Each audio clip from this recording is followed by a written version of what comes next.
Daily soap. Daily soap का काम कभी रुक नहीं सकता। हर रोज एक नए एपिसोड को तैयार रखना ही पड़ता है। मैंने मराठी में जो डेली सोप किया था वो 4.5 सालों तक चलता रहा। उसमें मेरी बहन का किरदार निभाने वाली एक्ट्रेस को 3 बार बदला गया था, अलग अलग कारणों से। जो भी मेरे सामने खड़ी रहती थी उसे मेरी बहन मानती थी और काम शुरू कर देती थी, क्योंकि काम रुकना नहीं चाहिए।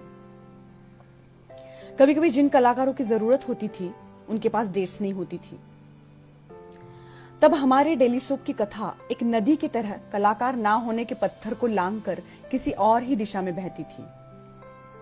हम सबको जो लगता था उसे छोड़कर किसी और ही दिशा में, जो कलाकार अवेलेबल हैं उनके साथ। कभी कभी लगता है जिंदगी भी ऐसी होती है, कभी किसी के लिए रुकती नहीं है और जैसा हम चाहते हैं उस रास्ते से चलती भी नहीं है। एक बार मैं इसी डेली सोप की शूटिंग के लिए सेट पर पहुंची। मेकअप शुरू ही किया था कि एक फोन आ गया। विहंग जी के बारे में पता चल गया ना। विहंग जी इस डेली सोप में मेरे पिताजी का किरदार निभाते थे। हाल ही में उनके हार्ट की सर्जरी हुई थी। एकदम डर सा लगा, मतलब लगा कुछ बुरी खबर तो नहीं है। मैंने फोन पर पूछा, मतलब? आज सुबह विहंग जी का एक्सीडेंट हो गया एक्सप्रेसवे पर, वो नहीं रहे। मैं जोर से चिल्लाती हुई मेकअप रूम से बाहर भागी। हमारे डायरेक्टर साहब को चीखते चिल्लाते रोते हुए सब बताया। सब लोग अपनी अपनी गाड़ियां लेकर एक्सप्रेसवे की ओर चल पड़े, इतनी रफ्तार से मानो सबको लग रहा था कि अगर हम जल्दी पहुंच गए तो विहंग जी वापस आ जाएंगे। विहंग जी के बाद उनका किरदार निभाने के लिए आनंद अभ्यंकर से पूछा गया। आनंद मेरा दोस्त था। वो जब पहली बार सेट पर आया वो दिन मैं कभी नहीं भूल सकती। उसे हूबहू विहंग जी के जैसे कपड़े पहनाकर तैयार किया था। मैंने अपने आप को अंदर से संवारा और उसके सामने खड़ी हो गई। इस डेली सोप में मेरे किरदार का नाम था आसावरी और विहंग जी बड़े प्यार से मुझे स्क्रीन पर पुकारते थे, सावरे। आनंद स्क्रिप्ट के कागज लेकर मेरे सामने आया और उसने पहला डायलॉग बोला, सावरे। मेरे पैरों तले जमीन खिसक गई और मैं नीचे बैठ गई। आनंद ने मेरे सर पर हाथ रखा और बोला, एमी, रिहर्सल करनी है ना? मैंने कहा, यस एंडी बॉय, करेंगे रिहर्सल। जोरबा द ग्रेक इस फिल्म में उसके प्रोटोगोनिस्ट जोरबा की प्रेमिका अंत में मर जाती है। वो बहुत अकेली है। सच कहा जाए तो ये भी नहीं कह सकते कि जोरबा को उससे प्यार है। उनका रिश्ता काफी उलझा हुआ है, पर उसका कोई नहीं है, इसलिए जोरबा उसका साथ देता है। उस हिसाब से वो उसका प्रेमी है और वो उसकी प्रेमिका। वो प्रेमिका बहुत अमीर है, इसलिए गांव के सारे लोग उसके मरने की राह देखते हुए उसके घर के आसपास मंडरा रहे हैं। उसकी आखिरी सांस तक जोरबा उसका हाथ हाथ में लिए उसके पास बैठा रहता है, उसके इर्द गिर्द मंडराते हुए गांव वालों को भगाते हुए। और जिस पल उसकी सांस रुक जाती है उसी पल वो वहां से उठ जाता है। सारे गांव वाले उसके घर में घुसकर उसकी जायदाद लूटने लगते हैं। उसके बिस्तर के पास उसके तोते का एक पिंजड़ा है। उस पिंजड़े को उठाकर जोरबा उन गांव वालों के जंगली शोरगुल से बाहर निकलता है और चल पड़ता है। वो तोता जिंदगी की निशानी है। जोरबा अपनी प्रेमिका के बेजान शरीर के पास रुकने के सिवा उससे जुड़ी हुई एक जिंदगी को साथ लेकर आगे बढ़ता है। मौत को नहीं, जिंदगी को चुनता है। उस दिन आनंद के सावरे कहने से ऐसा ही कुछ हुआ। उसने माथे पर रखा हुआ हाथ और रिहर्सल करनी है ना, ये सवाल मुझे यही सिखा रहा था। जाने वाले का दुख तो रहेगा, पर आगे भी बढ़ना होगा।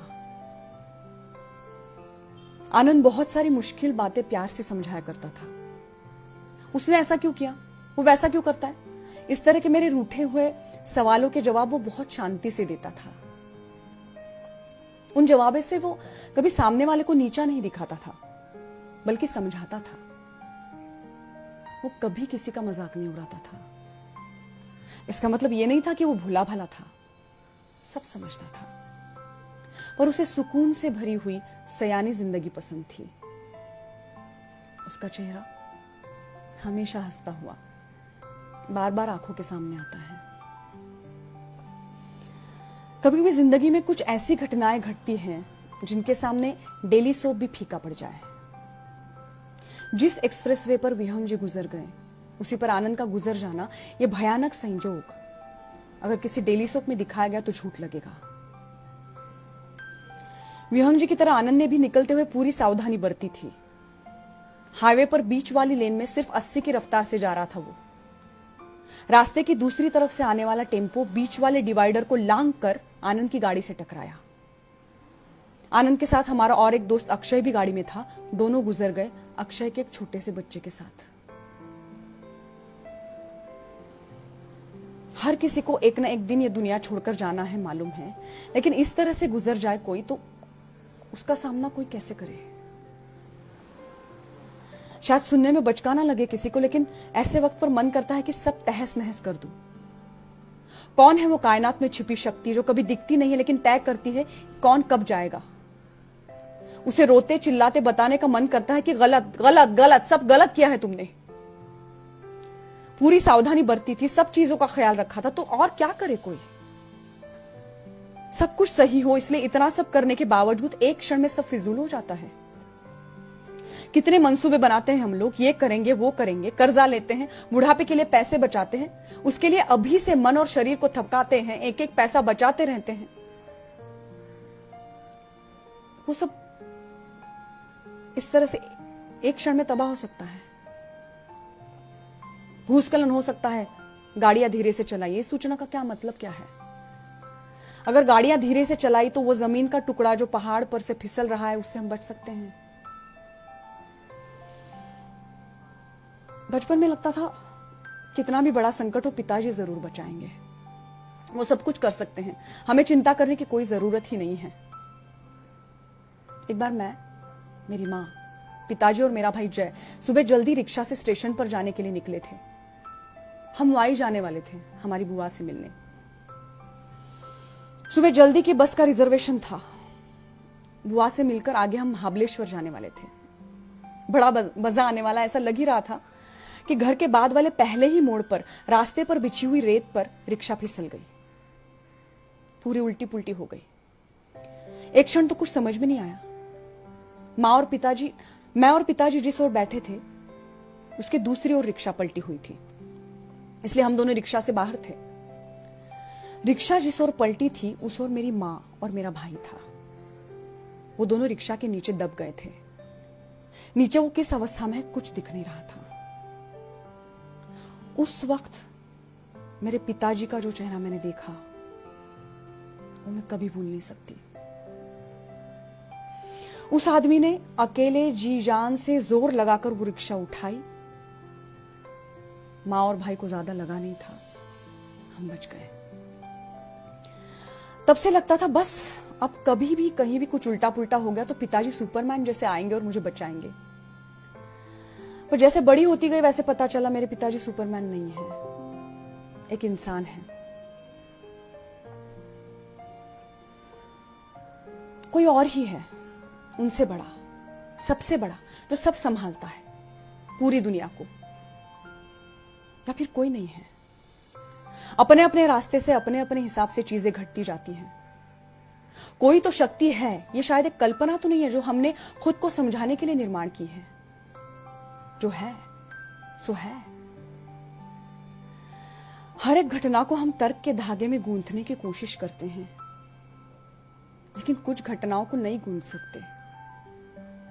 वो तर्क की माला से छूटकर अकेली खड़ी रहती है और हमारी तरफ देखती रहती है, ताकती रहती है।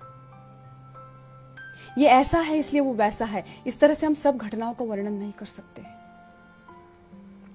ये माला से छूटी हुई अकेली घटनाएं बिना बताए हम पर हमला करती हैं और हमें सयाना बनाती हैं। ठीक ही है, अगर ऐसा है तो ऐसा है। तुम्हें सब चीजें पहले आगाह करके अच्छे से समझा दूंगी, ऐसा कोई वादा जिंदगी ने किसी से किया है ऐसा मैंने तो नहीं सुना। फिर झगड़ा क्यों और शिकायत भी किस बात की? जो है सो है। लेकिन सच कहूं तो मुझे मेरे लिए मानना जरूरी लगता है कि कोई शक्ति है, वो सब देख रही है, वो सब कर रही है। ये सोच मुझे सहारा देती है। अंधेरे में कितने तीर मारे कोई, भले अज्ञात हो, भले ना दिखे, लेकिन कोई तो है, ये मानना मुझे विश्वास देता है। और आसपास के कुछ लोग भी विश्वास देते हैं। उनके अंदर जलते हुए दियों को उन्होंने संवारा है, संभाला है, दुख के बावजूद। उन्हें देखकर लगता है हमें भी यह हासिल करना होगा। अभी इस वक्त एक प्रोग्राम याद आ रहा है जिसकी शुरुआत समझ में न आने वाली एक भयंकर घटना से हुई थी। डॉक्टर श्रीराम लागू और दीपा लागू जी का बेटा तनवीर डेक्कन क्वीन से मुंबई से पूना आ रहा था। खिड़की में बैठा हुआ था, तभी किसी ने मजाक मस्ती में तेज रफ्तार से जाने वाली उस ट्रेन पर एक पत्थर फेंका। वो पत्थर उस तेजी से जाने वाले ट्रेन की उस एक खिड़की से गुजरकर तनवीर के सर पर लग गया। ये कैसा इत्तेफाक है। तनवीर सिर्फ 16-17 साल का था, चला गया। तनवीर की मां दीपा जी और पिता डॉक्टर श्रीराम लागू हर साल तनवीर के स्मृति दिन पर तनवीर सम्मान प्रदान करते हैं। हर साल 2 पुरस्कार दिए जाते हैं। एक किसी नए युवा रंगकर्मी को जो नाटक के क्षेत्र में मेहनत से कुछ अलग करने की कोशिश कर रहा हो या कर रही हो, और एक किसी ऐसे व्यक्तित्व को जो बुजुर्ग हैं और अपने क्षेत्र में अमूल्य योगदान दे चुके हैं।